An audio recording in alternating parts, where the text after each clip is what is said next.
Bugünkü günde bir sutkanın içinde 69 jarandın laboratoriya ыкма менен оорунун козгогучу аныкталды.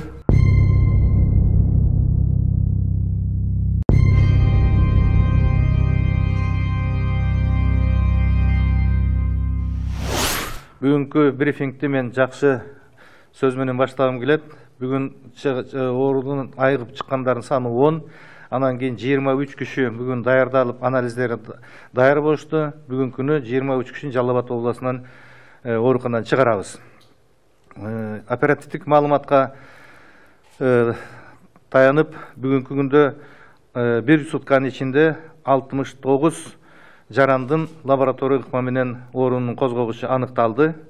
Анын ичинен Ош областында 47, Ош областынан Оокат районунда 42, Кара Суу районунда 3, Ош шаарында 2, Жалал Абад областынын Сузак районунда 13, Бишкек шаарында 5, Нарын шаарында 1, Каракол, Баткен, Чүй областынын Кемин районунда бирден учур катталды. Бул 69 деген себеби бул бардыгы обсервацияда жаткан кишилердин арасынан бул оорунун козгогучу сакталды. Булардын бир гана кишиде клиникалык белгилери бар, башкалары клиникалык белгиси жок, бирок бул оорунун козгогучу бар. Биз ошол бардыгын азыркы күндө ооруканага жаткырдык. Булар дагы ошол ооруканада дарыланышат. Андан тышкары bunun жакшы жери, себеби ошол обсервацияда биз атайын изолировать этип, сыртка коркунучу жок болгондугу бизди сүйүндүрөт. Мына бул деген кечеги тест системанын иштегенин белгиси болуп белгиленет. Ошондуктан бүгүн ушундай саны кескин түрдө көбөйгөнү байкалды. Ошондо жалпысынан Кыргыз Республикасы боюнча 206 учур катталды. Анын ичинен Жалал Абад областында 80, Ош областында 94, Бишкек шаарында 25, Баткен областында 4, Нарын областында 5, Чүй областында 5, Ысык Көл областында 3, жалпысынан 216. Бүгүнкү жаткан больницада жаткан кишилердин саны 202. Анын ичинен 5 абалы туруктуу оор боюнча калып атат. Анын ичинен 2 ЭВЛда, 3 кислородный менен дем алып атышат. Бүгүнкү күндө өлгөндөрдүн саны 4 түзөт. Кечээ күндө 2 киши кайтыш болду. Ошондуктан биз бүгүнкү күндө ушундай кырдаалуу болуп атат. Анан урматтуу бүгүнкү күндө тест системалар жетиштүү. Жалпысынан экспресс тест система менен 76 000 бар эле. Ошонун бүгүнкү күндө 30 000 колдонду. Ар бир жерлерде колдонуп атат. Мен дагы бир айтар элем, урматтуу массалык маалымат каражаттарынын өкүлчүлүктөрү, мына азыр ушул сиздердин каналдар аркылуу ар түрдүү маалыматтар, текшерилбеген, терс көрүнүштүү, далилденбеген эмелерди берип атасыздар. Мисалы, эки эле мисалга токтоп кетейин. Кечээ Нарын областында бир жаран өзүнүн немесин айтып, телевизордон чыгып атат. Мени дарылабайт, мен эчтекем жок дейт. Бизге кандай кызыкчылык ошол кишини алып келип больницага жаткырган. Биздин эч кандай кызыксыздыгыбыз жок. Ал кишинин өзүнүн ошол оорунун козгогучу бар, бирок клиникасы жок. Андан кийин ал киши контактта болгон, даваттан келген киши.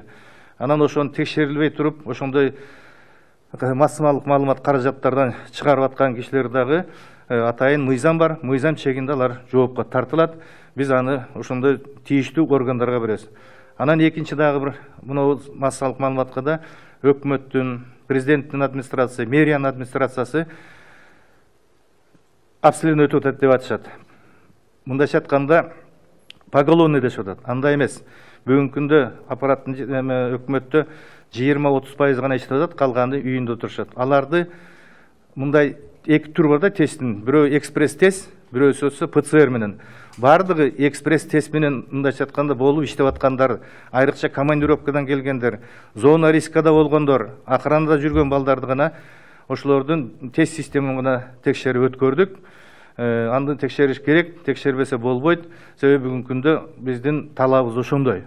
Ошондуктан мындай ложный информацияларды берген үчүн мындай тест жетпей атса, бүт өкмөттүн чиновниктер ушундай тесттер өтөт. Бул ПЦР эмес, бул экспресс тест система. Мен айткандай 76 000 бүгүндө бизде тест система бар, жетиштүү. Ошондуктан булар атайын гана жанагы чегерадан өткөндө, обсервацияда контактта болгондорго ошолордун гана баарысына тест система жүргүзөбүз. Эгер тест система положительный көрсөтсө гана ошол кишиден анан ПЦР жасайбыз. Ошондуктан урматтуу массалык маалымат каражаттарынын өкүлдөрү, сиздерди айтар элем, чакырып кетер элем. Далилденген гана маалыматтарга ишенип ошолорду чыгарсаңыздар.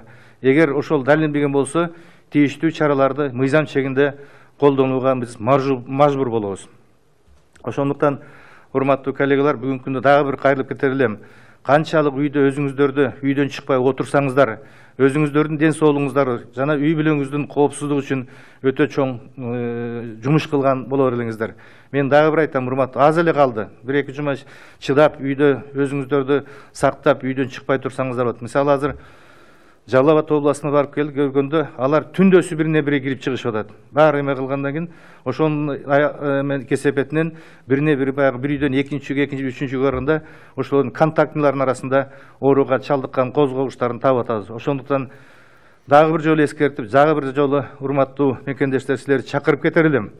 Канчалык мүмкүнчүлүк болсо, өз үйүңүздөрдө отуруп турсаңыздар, өзүңүздөр үчүн гана коопсуздугуңарды мындайча айтканда камсыз кыла элеңиздер.